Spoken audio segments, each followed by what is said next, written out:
men ranging from a completely bald man at one end through gradual increments to a man with a full head of hair at the other end extreme. Then you can consider the conjunction of the following claims. This guy is bald or not bald, that guy is bald or not bald, and so on. You consider the claim that each of those guys is bald or not bald.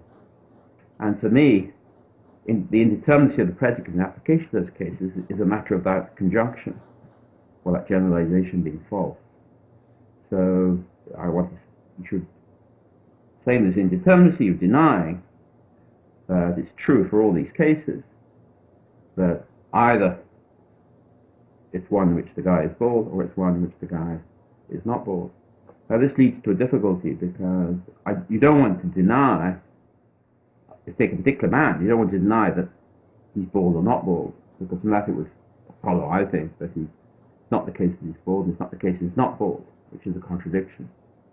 I don't want to embrace the contradiction. So somehow the logic and the semantics of the logic has to make it possible for you to deny a conjunction of the law, of instances of the law to the middle, without it being possible to deny a single instance. And that's actually a huge logical problem. I've struggled with this problem for a long, long time. And I now think I have a satisfactory way of developing the logic and the semantics for the logic.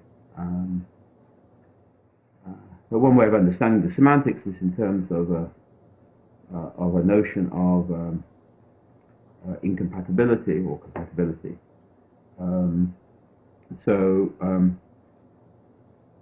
What you and I say can be incompatible. We can be in disagreement, and the semantics for negation is understood in terms of this notion of disagreement. But this is,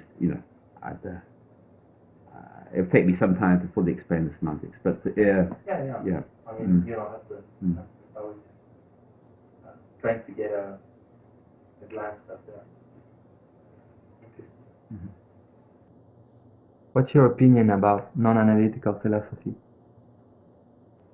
I despise it. Do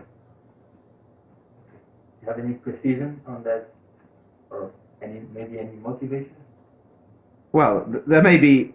I mean, non-analytic philosophy is a very broad term, so I don't want to say that it's all bad. I'm sure there were good Nazis, but what bothers. I'm sorry. There are certainly some features that you. Yeah. dislike. So the main thing that I dislike about this is that it's fraudulent. I genuinely believe that many of the people who are doing it, indeed who are quite famous, are frauds. And that for me is the main objection I have to it.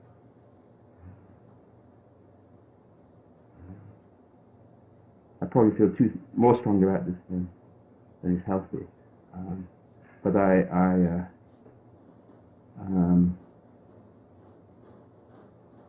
mean, if one was kind to these people, you'd think they would know no better. But I think you can actually almost demonstrate that there are cases when they do know better, decided to engage in fraudulent intellectual activity. What would be your favorite city for a talk? Well, I don't think I have any favorites except for people. But there are places I enjoy giving talks. One is on the west coast of America, where I used to be, and I very much like both the climate and in terms of weather and also the intellectual climate there. There's another place I very much enjoy is Europe. It's a very sort of interesting and lively scene. Those, if you like, are my two favorites. What is the first thing you do when you wake up in the morning? Oh, that's an easy question. I have a cup of coffee because I've always had problems waking up in the morning, and what I find is coffee will do the trick. Okay. Is there a particular philosophical subject in which you have no interest or very little? Yes. and that's the philosophy of music. Because I'm passionate about music, I'm passionate about philosophy, but I always worry that if I put the two together, both of them will suffer. So I keep them firmly apart. What is the one drink or food that you just can't quit having? I mean, I just like so many different kinds of food. There's probably not one I could pick out as one that I find irresistible. Oh, there is one. I think about it, which is ice cream. I'm very, very fond of ice cream. How did you decide to be a philosopher? Well, it was in high school, and there were some books by Bertrand Russell in the school library. One was The History of Western Philosophy, and the other was Introduction to Mathematical Philosophy. And it was through reading these books that I became interested, especially the Introduction to Mathematical Philosophy, because at the time in school we were learning calculus, and without being able to articulate it to myself in this way, I realized that I didn't really understand. I didn't really understand the foundations of the subject. And for me, reading Bertrand Russell's book was an eye-opener. I've heard that you're working on a major book about metaphysics. When should we expect it to come out? Well, this book has turned into two books, which I call the small book and the big book. Now, for many, many years, I've said, well, I must finish the small book, and my problem is I'm very easily distractible. I just keep finding problems of interest. So I have vowed to actually work on that book this coming year. So if I do, then there's a chance that I might finish it. But whether I will is another question. And of course, I'm not going to write the big book until I write the small book. But let's say in the next 5 years. When you are not reading philosophy, what else are you reading? Well, the main other thing I read, I think, is the newspaper. I like to keep current with affairs. I used to read a great deal of fiction in my youth, but not so much. Occasionally, I do read fiction.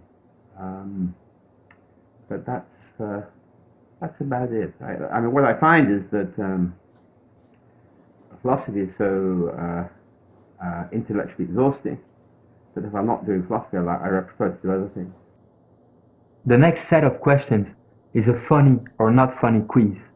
So I'll give you a list of things, and for everything you'll let me know if you think it's funny or not funny. Okay, so we'll start with black humor. Funny. Because it's something realistic about it. A TV show that mocks political debates. Funny. Anything that could take the hot air out of politicians is good. The very first talk you gave. I don't recall what that was, but I'm sure it was funny. An extremely bad argument. Not funny. And finally, jokes about people's names. Funny. I find almost everything funny.